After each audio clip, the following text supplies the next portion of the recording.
Hello everyone, welcome to this session of Textbook Super Coaching. My name is Tulika and I'm your UGC NET Paper 1 faculty. So learners, आज के session में हम करेंगे इन important environment acts को cover. सो इस पे इस बार question भी पूछा गया है. ये बिल्कुल एनवायरनमेंट के बेसिक एक्ट्स हैं. आज इस सेशन में आप इन चारों इम्पॉर्टेंट एक्ट्स के सबसे इम्पॉर्टेंट पॉइंट्स को कवर करेंगे. सो लर्नर्स, जो एक्ट्स हम आज कवर करेंगे they are wild life protection act 1972 का, water prevention and control of pollution act 1974, air prevention and control of pollution act 1981 और EPA environment protection act of 1986. So ये ऐसे एक्ट्स हैं जो कि आपके चाहे वाइल्ड लाइफ को प्रोटेक्ट करने के लिए हो, हमारे इन्वायरमेंट को प्रोटेक्ट करने के लिए हो, और साथ ही साथ ईपीए की अगर मैं बात करूं, इन्वायरमेंट प्रोटेक्शन एक्ट, जिसको एक अम्ब्रेला लाइक स्ट्रक्चर कहा जाता है, तो ये भी बहुत इंपॉर्टेंट है. Learners, before I proceed further, ये मेरी क्लासेस के टाइमिंग्स है. इस सेशन को लाइक, शेयर और चैनल को सब्सक्राइब जरूर से कर लीजिएगा. साथ ही साथ मेरा टेलीग्राम ग्रुप ज्वाइन कर लीजिएगा for all important updates related to UGC NET exams. So learners, सबसे पहले वाइल्ड लाइफ प्रोटेक्शन एक्ट, तो इसे इनैक्ट किया गया था इन द ईयर 1972.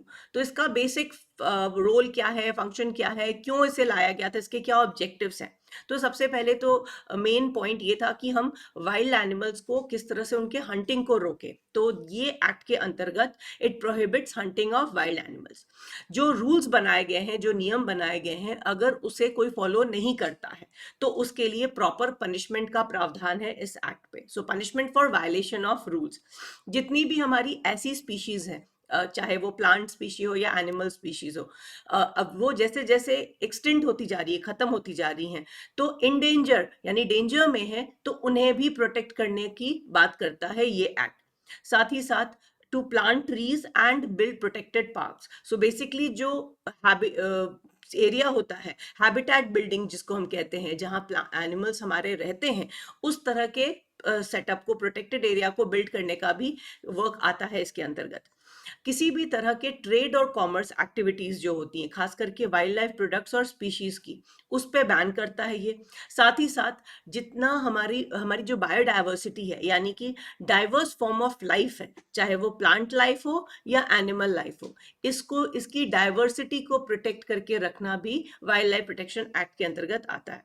अब देखिए, जितनी भी हमारे अलग अलग टाइप्स के प्लांट्स और एनिमल्स हैं, वो हमारे इकोसिस्टम को बैलेंस करके रखते हैं. इनमें से किसी का भी अगर एक्सटेंशन हो जाता है या इनकी मात्रा घट जाती है, तो वो पूरी तरह से हमारे इकोसिस्टम को प्रभावित करते हैं. तो इन कुछ पॉइंट्स के साथ वाइल्ड लाइफ प्रोटेक्शन एक्ट को लाया गया था, ताकि हम अपने वाइल्ड लाइफ को प्रोटेक्ट कर सकें. Next is your India's Water Prevention and Control of Pollution Act of 1974. So ये से हम वाटर एक्ट के नाम से भी जानते हैं, water act of 1974. So basically ये एक्ट प्रोटेक्ट और प्रिवेंट करता है वाटर पोल्यूशन यानी कि जल प्रदूषण को.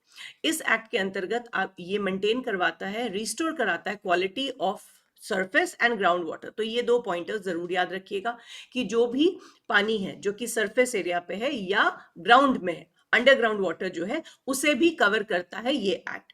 साथ ही साथ it provides for establishment of central and state boards for pollution control. So जितना भी जो पोल्यूशन का किस तरह से रोकथाम करनी है स्टेट लेवल पे या सेंट्रल लेवल पे, तो इसके लिए भी गाइडलाइंस ये सेटअप करता है. साथ ही साथ ये एक्ट जो है वो पावर्स देता है इस बोर्ड को, ये जो स्टेट और सेंट्रल लेवल के बोर्ड से प्रदूषण कंट्रोल के लिए, to control the pollution.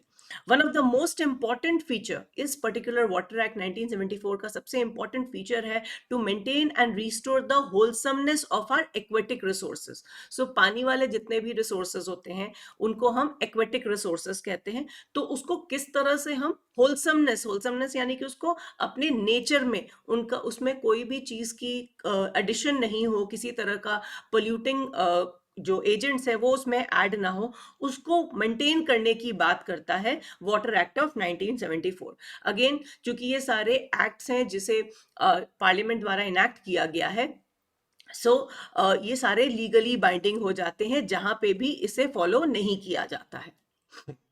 Learners, before I proceed further, हमारी फाउंडेशन बैच 2.0 की क्लासेस जा रही हैं live with paper 1 and paper 2, which is based on latest pattern, and साथ ही साथ आपको मिलती है special mentorship for PhD admission. So learners, please mark your calendar. 23rd February morning 8 AM to 11:59 PM होगा हमारा स्कॉलरशिप टेस्ट. इस test को अपीयर करके आप जीत सकते हैं 90% तक की स्कॉलरशिप, बट उसके लिए पहले करना होगा आपको register. Next is your India's Air Prevention and Control of Pollution Act 1981. तो लास्ट वॉज हमारा वाटर एक्ट ऑफ 1974 और एयर का एक्ट है 1981.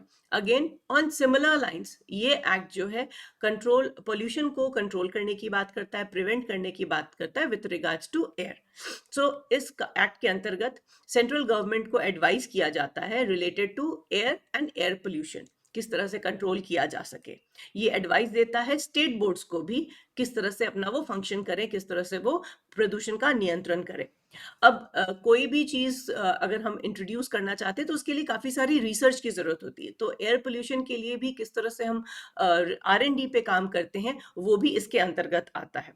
नॉट ओनली दैट, इस पर्टिकुलर एक्ट का ये भी काम है कि किस तरह से मास मीडिया के माध्यम से हम अवेयरनेस क्रिएट कर सके और लोगों को इन्फॉर्म कर सके about air pollution and it's harmful effects.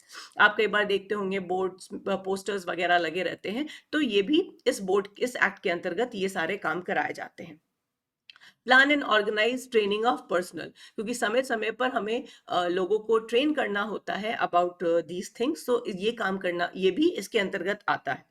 And most important AQI, air quality index जो है उसके स्टैंडर्ड्स को सेट करना कि कौन सा, जैसे हम लोग देखते हैं कि कौन ग्रीन में है, कौन रेड में है, कब हमारी जो एरिया की एयर है वो पोल्यूटेड हो रही है, डेंजर में है या नॉर्मल है. तो ये जो स्टैंडर्ड्स का सेटअप करना होता है ये भी इसी के अंतर्गत होता है. तो air prevention and control of pollution act of 1981. Next is your EPA है environment protection act of 1986. So Bhopal gas tragedy के बैकड्रॉप पे ये एक्ट लाया गया था और इसमें सारा कुछ कवर होता है कि किस तरह से हम इन्वायरमेंट सेफ्टी की बात करते हैं. नॉट ओनली दैट, वो सारी चीजें जो कि इन्वायरमेंट को थ्रेटन कर रही है उसको किस तरह से रोका जाए, किस तरह से नई चीजों को इम्प्लीमेंट किया जाए, everything gets included in it.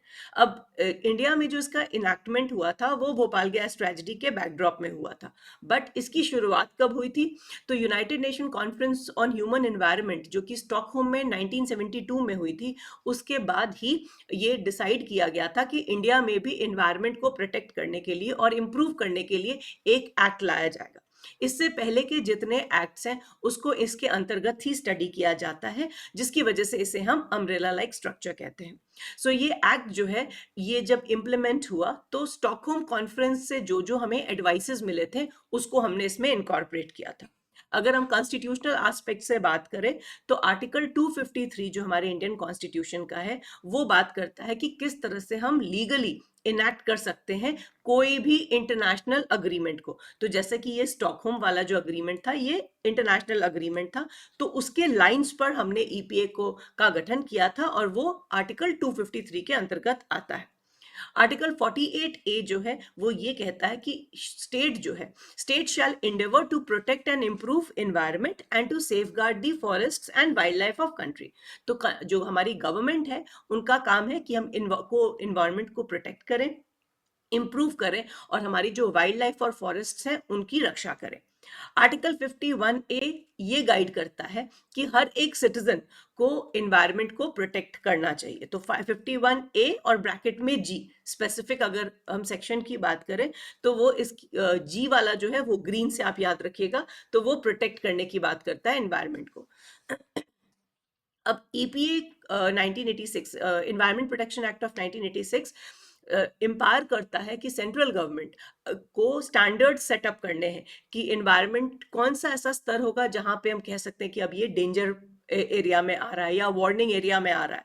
तो जितने भी स्रोत हैं जिससे प्रदूषण होता है उसको लेके उसका डिस्चार्ज किस तरह से होगा, इंडस्ट्रीज और फैक्ट्रीज का जो कचरा है उसे किस तरह से डंप किया जाएगा, इन सभी चीजों को भी EPA का कवर करता है.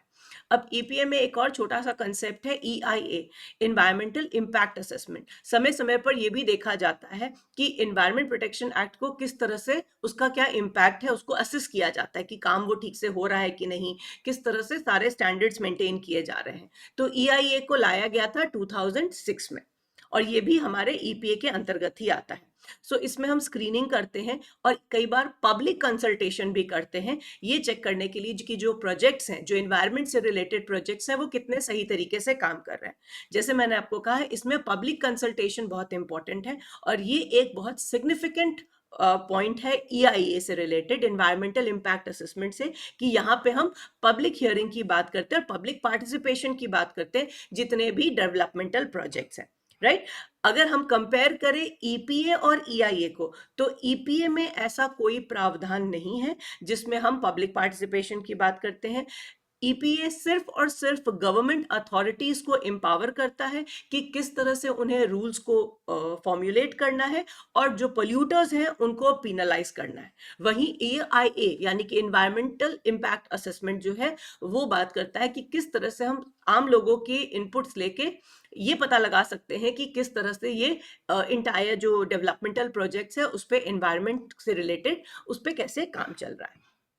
सो लर्नर्स, अगर आप भी यूजीसी नेट की तैयारी कर रहे हैं तो आप अपना प्रिपरेशन को और बेहतर कर सकते हैं हमारी बुक्स के साथ। सो पेपर 1 की ये किताबें हिंदी और इंग्लिश दोनों माध्यम में उपलब्ध हैं।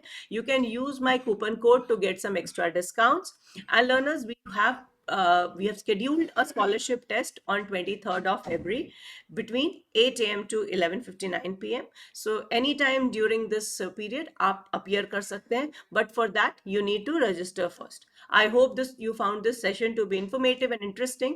इस session को like, share और subscribe जरूर से कर लीजिएगा, and do join my Telegram channel for all important updates. I'll see you in the next class. Bye bye.